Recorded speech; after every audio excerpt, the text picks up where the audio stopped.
Welcome back. Let's join Ayotunde Balogun, who is standing by in our sports studios to give us the latest on sports news.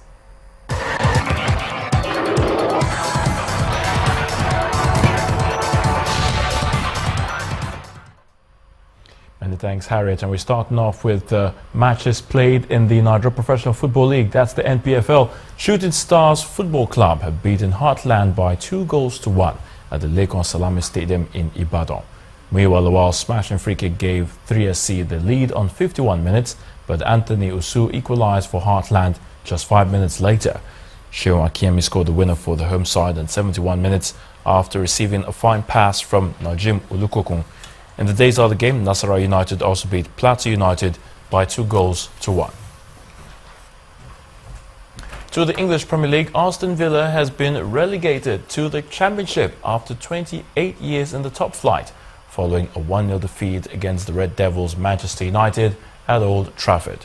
In other games, Sunderland boosted their hopes of survival with a 3-0 win at Norwich. Another relegation candidate, Newcastle United, beat Swansea City by the same scoreline to give Rafa Benitez his first win in charge of the Magpies. Everton and Southampton battled to a 1-1 draw. Goalkeeper Aurelio Gomez saved 2 penalties in Watford's 1-0 win over West Brom, while in the day's tea-time kick-off, Manchester City beat Chelsea 3-0 at Stamford Bridge. Rafa Nadal is through to the final of the Monte Carlo Masters after beating Andy Murray in 3 sets.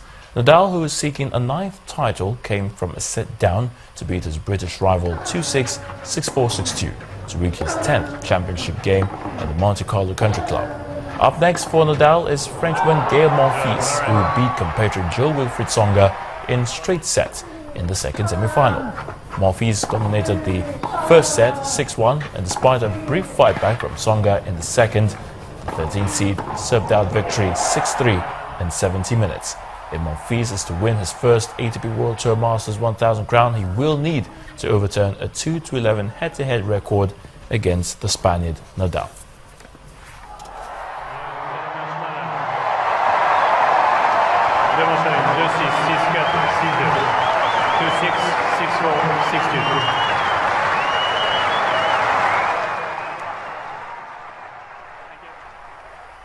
Nico Rosberg will start on pole at Sunday's Chinese Grand Prix after holding off a furious challenge from a resurgent Ferrari qualifying.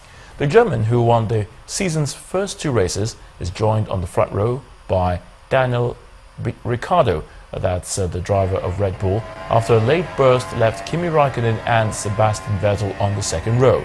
World champion Lewis Hamilton will start at the back of the grid after mechanical failure effectively dashed his hopes of a hat-trick of wins in China.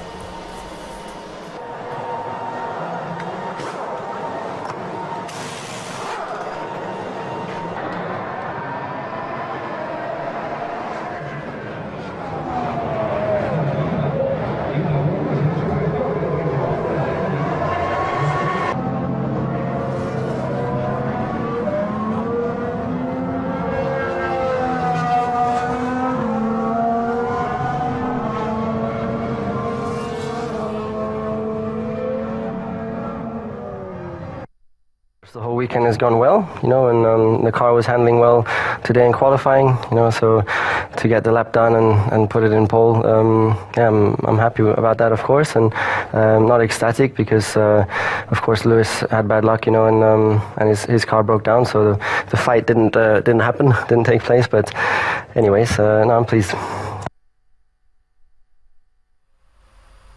And that's Rapid Sports News. I'm Ayotunde Balogun. The news at 10 continues shortly.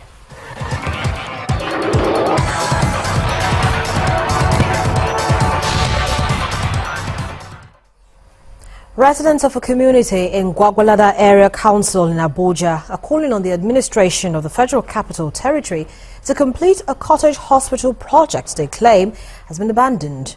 The project, which they say was to bring soccer to the community, is now a threat as criminals hide in the building and unleash terror on residents at night.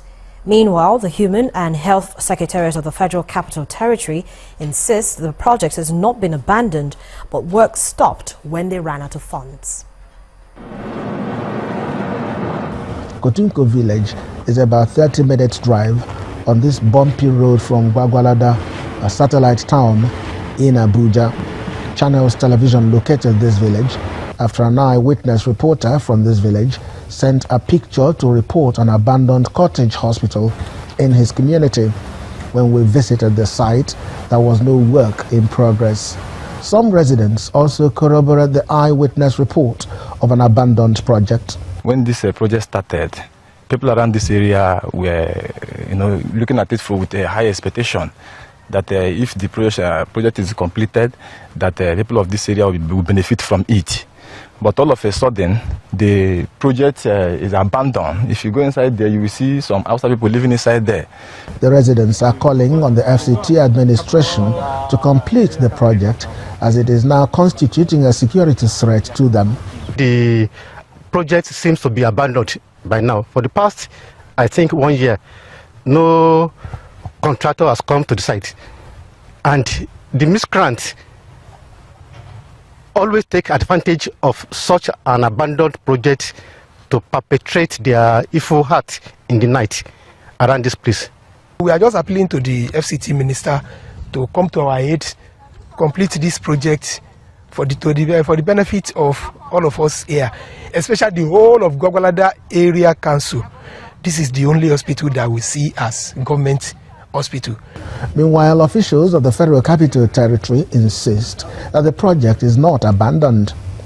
The acting secretary of the Human and Health Secretariat says the project is already 65% completed when they ran out of fund. We are at about 65% completion. So you can see that we've sunk in a lot of money. So the issue of abandonment does not come in at all. The 2015 was, for the FCT, was peculiar because we had an acute shortage of funds. The budgetary provisions were a bit, we had some hiccups in that area, so that's why the contractors were not on site when you went there. The Appropriation Act for 2016 is not yet out, so I really cannot give you timelines in that regards. But I assure you that as soon as definitely the contractors would have CVs. If the CVs are not paid, they can't be on site. So once those issues are sorted out, they will go back. The cottage hospital project was embarked upon by the previous administration. When completed, officials say it can cater for the health needs of over 300 patients in a day.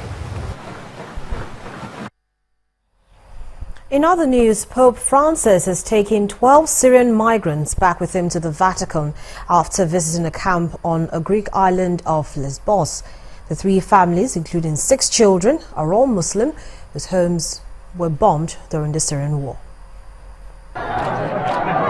Pope Francis took 3 families of Syrian refugees back to Rome on Saturday, April the 16th, after visiting the front line of Europe's migrant crisis at a camp in Greece, where migrants wept at his feet, kissed his hand, and begged for help.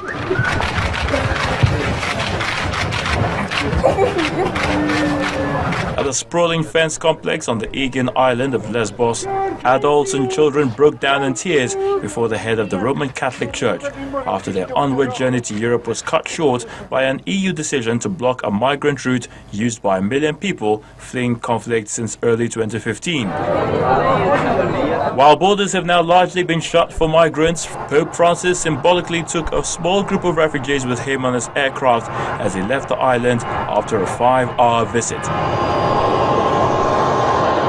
Media reports say the individuals were selected from lots drawn. They had been in camps before a deal between the EU and Turkey came into effect to halt the migrant flow on March the 20th. The Pope has often defended refugees and urged Catholic parishes in Europe to host them. His first trip after becoming pontiff in 2013 was to the Sicilian island of Lampedusa, which, like Lesbos, has received thousands of refugees. Hundreds of people have died making the shortcut precarious crossing from Turkey to the Lesbos shores in inflatable dinghies in the past year. And the island is now full of unmarked graves. About 20,000 troops have been deployed to southwestern Japan to help victims of a magnitude 7.3 earthquake that hit the region a day after a deadly tremor. The troops are now operating in Kyushu region. At least 20 people have been killed and hundreds injured, while dozens more are feared trapped in the rubble of collapsed buildings. The quake on Thursday killed 9 people. And the main news again. President Muhammadu Buhari has returned to Nigeria after a 6-day visit to China, as Nigeria has turned down financial assistance from the International Monetary Fund, the IMF. The National Assembly has said that it is united in its stance on the 2016 budget. Channels Television and Deutsche Welle have launched a joint production of an environmental program called Echo at Africa. 4 deserving individuals receive Eco Hero Awards. And Pope Francis is taking 12 Syrian migrants back with him to the Vatican after visiting a camp on the Greek island of Lesbos. And that's it on the news tonight. Many thanks for staying with us. I'm Harriet Agbini. Have a good night and enjoy the rest of your weekend.